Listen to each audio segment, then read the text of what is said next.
Hi, it's Dr. Andrew Bernstein, also known as Dr. Fashion, and welcome to the Look TV, everything fashion, beauty, and retail. This week, it's all about artificial intelligence, AI. You've seen it everywhere. In fashion, beauty, and retail, it's all about supply chain management. It's all about customer service. It's all about looking your best, walking to a mirror and looking in, pressing buttons and seeing how you would look in that garment. It's about chatbots and working with an associate, somebody online who's going to tell you the best pieces, the best outfits, the best beauty products that are right for you today.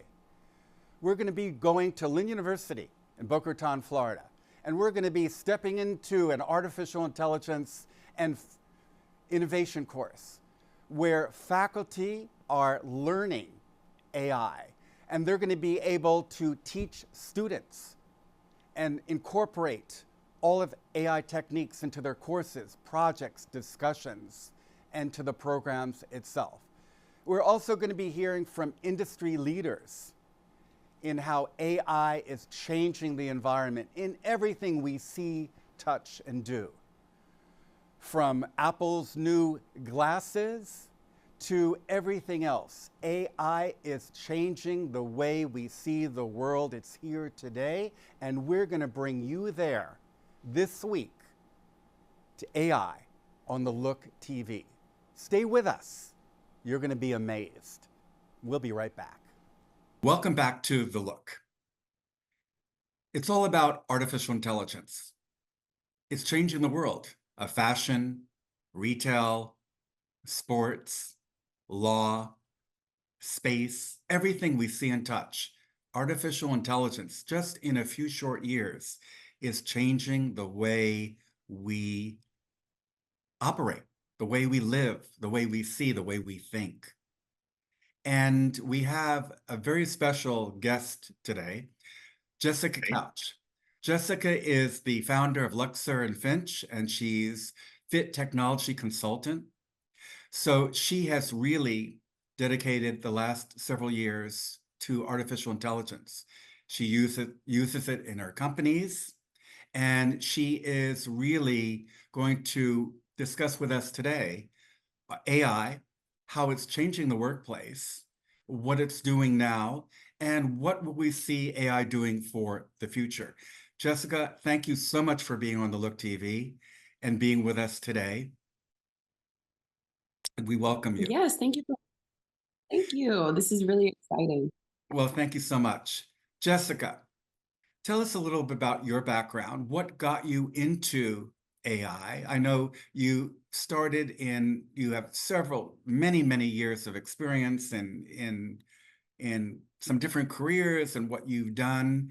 When did you pick up with AI, and how did you get into that? How has it really changed what you're doing? And what do we see AI for the future? Absolutely. Great question. So I've been privileged enough to have a great entrepreneurship career across fashion. So I went from working as a sales associate to owning a store, and from owning a store, kind of working in design rooms, from working in design rooms to really becoming a researcher and then a product manager. And I think it was a switch into product management that made me start becoming more aware of AI, how it was going to affect fashion, and just exactly what was needed. What fascinated me the most about AI is this ability to computate and create these algorithms so that we could solve problems. Now, I feel like my journey into the fashion space has been, I guess, pushed by curiosity. As an entrepreneur, you're always trying to solve a problem. You're always trying to come up with a way to do things. And I believe when I was working as a retailer, I remember thinking, if I could kind of standardize an algorithm that I'm using with all the inputs that I have physically, so I could see someone come in, I could understand their body type, I could quickly think about the inventory that we had in the store. And I knew exactly like what size and what to get them. And then I can kind of like push them out with something. If I needed like a second layer piece of information, I could go to a CRM tool. And this process made me a really great seller. So it wasn't about being like a sleazy, pushy person. It was about connecting data in order to connect people to the right product. And that's when I realized if we could scale this and do this on a grander and a bigger stage, I think that we could become more sustainable in fashion. And so I spent a lot of time researching like how much data is fashion using. And unfortunately, even though fashion is super trendy, it's extremely archaic in its practices. Like a lot of brands and retailers have just started collecting necessary data that could feed algorithms. And I think the wonderful thing about AI and especially Gen AI, it can take all of the data that we have and start to produce um, resolutions for us in ways that we didn't have previously. And so, all of that curiosity, having worked as a product manager, I realized that it is a great time to kind of bridge AI in fashion because brands are now starting to collect the right data. And the data that we're talking about isn't just numbers. It's not just sales data or it's not just, how many people are hitting your website. There's also customer behavior nuances that counts as data. There's languages that people are using to search for things. There's languages that people are using in reviews. There's ways that people are describing their body types. We have information about sizes. We have information about, the scan body types all over the world. And unfortunately, we're not putting those together. And so last year, I really started working on the Looks AI platform. And the purpose of that platform is to take all of these siloed pieces of data, feed it to the platform, and begin to get some problem solving out of it to better match people to product. And so I'm excited about it because I think we're in a good space in fashion now where people see the need. But I also think that we are in a space where people, I think when technology comes into fashion, we get a little excited. We don't know what to do with it. So the big wave about NFTs, and NFTs were great, but their relevancy to fashion wasn't quite where I think a lot of brands thought it would be, just because fashion isn't so much about entertainment and viewing as it is about wearing and being a part of something and having these emotions based on what you're buying. And I think that these are the nuances. These are the key pieces of data that is kind of missing that we need to bring into one place so that we can start being more sustainable. And I think that's really, really exciting, something that the time has come for this. And it's so exciting to hear about this. Are you working with other companies that are doing this? I know several years ago, Levi Strauss has done a lot of things with measurements for their jeans and having applications for that. And if you think about it, which is really funny, TSA has really been doing this when people are scanned and they're going through at the airport and you're looking at their body. And I think they've had that technology now for what, 20 years. And a lot of this technology really has come from that TSA technology, which is pretty exciting. So are you working with companies that and consumers that will be using this and really getting trained on this and getting the system and this idea out to them? Absolutely. So currently on our platform, so we're an affiliate marketing platform, which encourages people to post pictures of the items that they're wearing, tag it, let us know the size.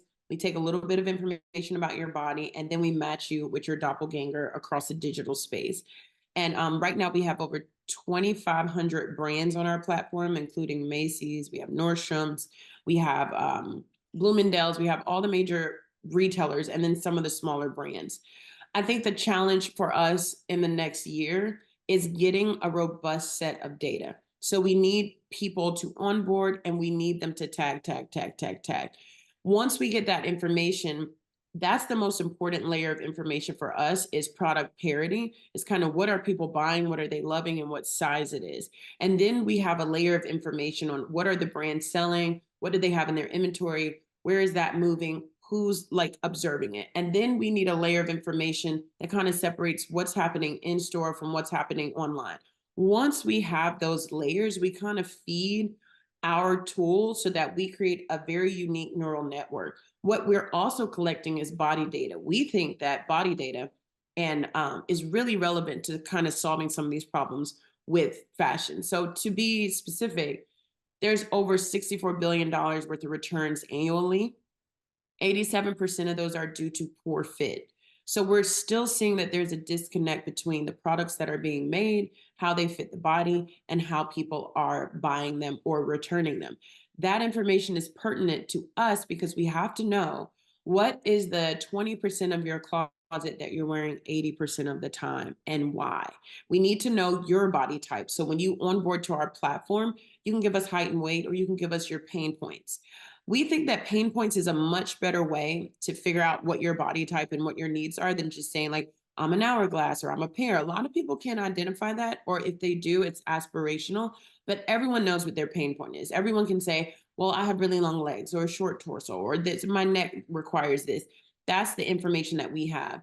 And then as we reach critical mass, we'll begin to understand these connections in a way that we've never had before. And that's what's exciting to us. And so we're in the beginning stages of gathering that information. But of course, with AI, it's no magic wand. You have to collect a lot of information. Now, the funny part is, I think that a lot of fashion brands consider the information that we need it to be proprietary to them.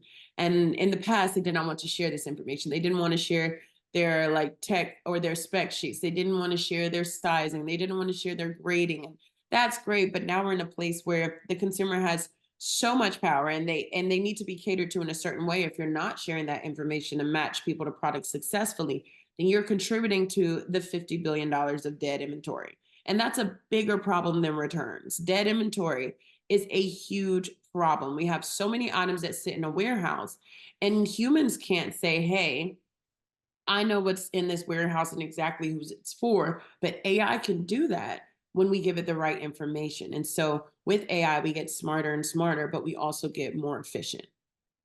And Jessica, if we could show this application to our Look viewers, your application, could you talk a little bit about it as we're looking at it? Remember, a picture is worth 1,000 words.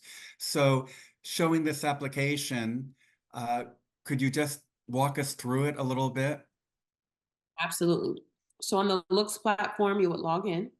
You'll take a simple assessment about your style. You'll share some information about your height and weight and your pain points. And then it will take you to a catalog. What you're able to do, well, we have products. So we have our partners, 2,500 different brands, but you're able to upload an image, tag it with what that product is, tag the size. You can say as much about it in tags as you want or as little. And then as people interact with your images and they purchase, you get rewarded.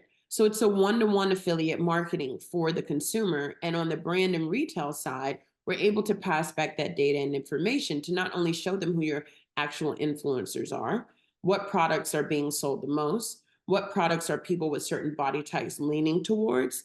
All of this information goes back to the brands and retailers, and the consumers get a really awesome experience of just fashion and size and shape. And so we are kind of, our platform, it is social in nature. So it's connecting the community, but it's dedicated to just fit, size, shape, and products. So you don't have to see people's cats. You don't have to see, their personal opinions about politics. This is the place you come when you want to find something for your body and your taste and your style. And so we are super proud of it, and we're building and growing every day. But yes, that is how the platform works, and happy to share all of that information. And Jessica, is this not only for Gen Zers, Gen A'ers, millennials, even baby boomers? Is everybody could be a part of this? Absolutely. And I think that's an interesting question, because when I first built it, I thought about my mother and my grandmother. My grandmother really wanted to shop, but she is a catalog shopper. She's used to shopping a certain way, and she had a hard time just going online and trying to find the same things. However, I think she would have been a perfect candidate for the platform, because by putting in your information and the things that you're familiar with, you kind of have a personalized catalog now. You don't have to see all of these other distractions. So we want to bring everybody into shopping. We don't want to just focus on Gen Z or any one group. We want everyone who says, hey, I have a style, I love products, I know my body type, and I'm looking for a more efficient way to shop. We want you on our platform. we have a saying that everybody can be an influencer, and we do mean every type of body as well. So it's not just reserved for like teenagers who are looking for a certain fit, it's for everyone. I also think this is important because it represents different price points. So if I'm a shopper who likes quality items, I don't want to waste time seeing items from Shein. I don't want to waste time seeing items from places that I'm not familiar with that won't fit my body, especially if I'm of a certain age group and I have a certain income level. It's just kind of a waste of time. So being able to see people in my community that reflect my style, my price point, and kind of my body type, I think it's more encouraging. So you have like a personalized platform in this social community. And that way, I feel like that's a better way to shop. And that sounds very exciting. Jessica, if you could look in that fashion crystal ball for the future in the next couple years, what will Jessica Couch be doing? What will you be doing with AI? And what's the future look like? I know Yes, it's a that's a lot, great. but $64,000 question. Yeah. Oh, that's a good number. I think in the future, the Looks platform will become a retailer in its own, and it will partner with brands and with people to create a more efficient process. In the future, I hope we can reduce the massive amount of returns and dead inventory. I want to optimize our supply chain and kind of turn some of these commercial real estate places that will be available into warehousing facilities where we can kind of do last mile shipping smartly because we'll have the data and we'll know how to we'll know how to merchandise according to geographic location. So we don't have to worry about having the wrong sizes in the wrong places. I would like to see this really smart ecosystem. And then I would like to be working with the brands on here's what you need to create so that we can now balance supply and demand. That's my goal, is that in the future, I hope that what we are building will help to balance supply and demand in fashion so that everything that gets made is for an actual person and we can stop seeing so much waste. And to me, that will create sustainability that did not exist. And so that is my goal, is to create this really great comprehensive platform that makes people so happy, changes how brands and retailers kind of operate, but also creates sustainability and balances, supply and demand. And it's all about the fit, and it's all about Jessica Couch and what she's doing with her incredible companies dealing with artificial intelligence, and all about you, your look, your form, and just making you look your best on the Look TV. Jessica, it was great having you on the show today. I know all of our viewers are going to be really, really exciting and want to know how to contact you. So we will have all the information on how to contact Jessica Couch and Fit on our website and at the end of the show. Jessica, thank you so much, and we wish you all the best. And we hope to have you on the show in the future to let us know how all of this is going and what new changes and new insights for artificial intelligence. Thank you so much. And Thank we'll be you. right back. And welcome back to the Look TV. I'm with Professor Joe Ingles, the College of Business and Management. And today on The Look, we're looking into artificial intelligence. How AI is changing the world we live in. And it's changing everything in retail, fashion, beauty, sports, everything that we do today. It's having a great impact. And we're seeing it in the world of education. And Professor Ingles is a professor at Lynn University in Boca Raton, Florida, and he is developed and leading a course, Artificial Intelligence in Business Innovation. And Lynn faculty are taking the course and learning how to use AI, create courses, design projects, discussions using AI.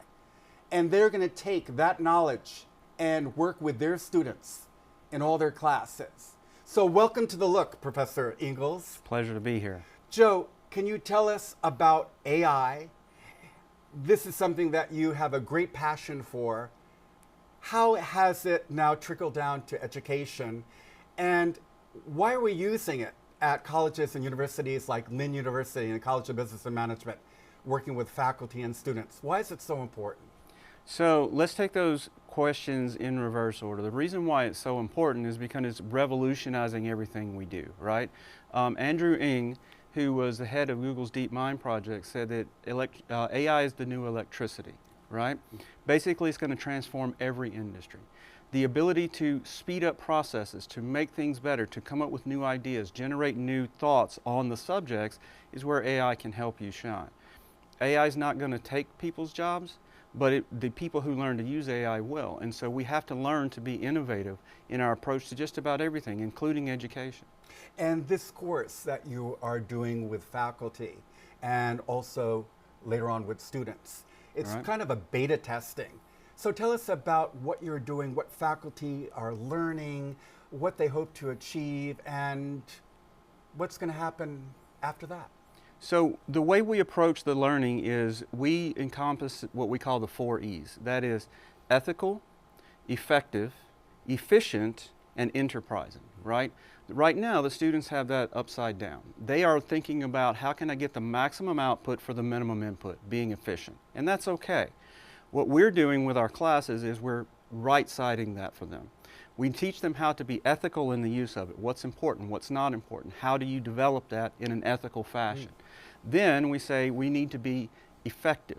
Are we pointing toward the strategy of the organization? Then we look at efficiency, getting the maximum output for the minimum input, and finally we want to do so in an enterprising and extraordinary way. How can you make amazing things happen with artificial intelligence, no matter what your field? And I know you're using ChatGPT. And could you just give us sort of a day in the life of the course? I know this course runs for 4 weeks with the faculty. Right. Could you give us a little deep dive into some of the things that the faculty are doing and creating, how they're using AI in the course?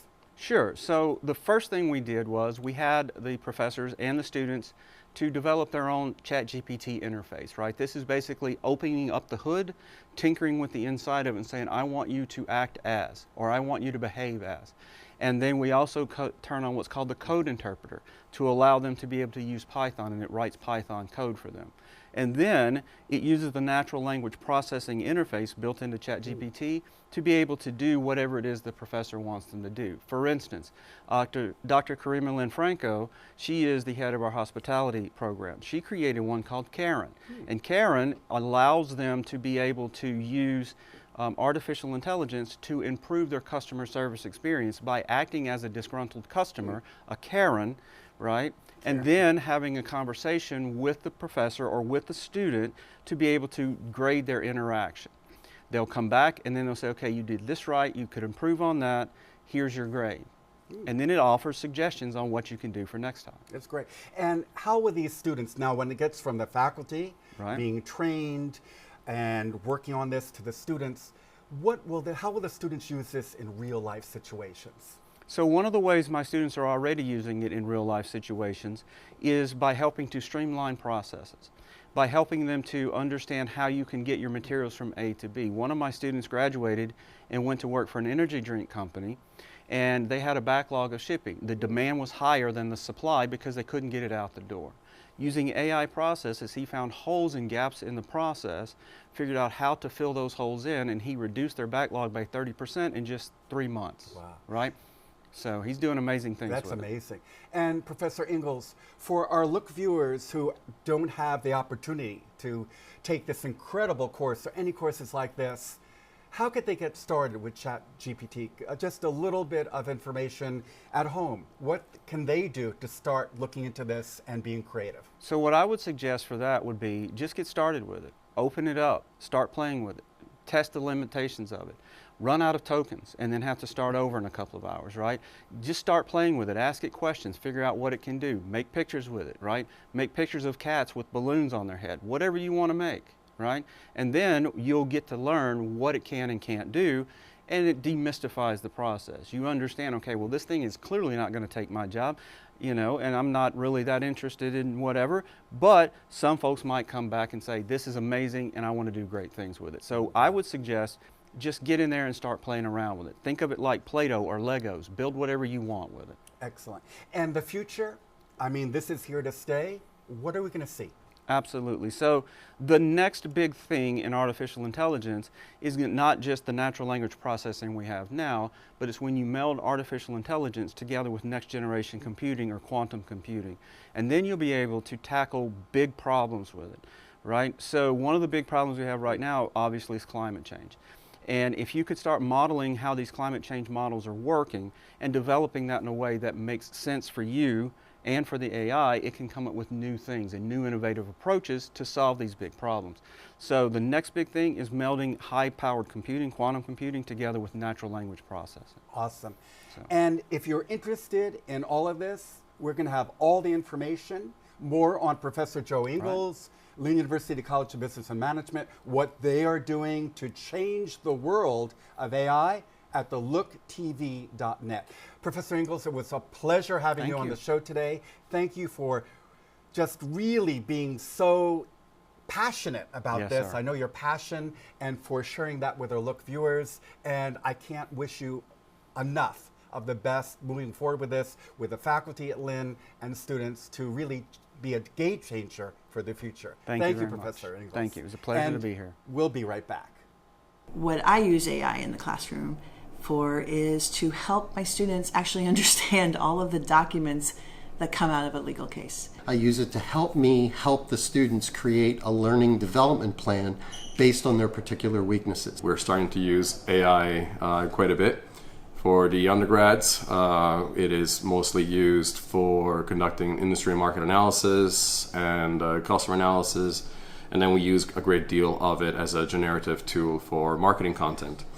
One of the things that we've had a challenge with students and professors is this attitude of, well, the AI said it, therefore it's correct, and I'm trying to get them to understand that they are responsible for everything that the AI produces.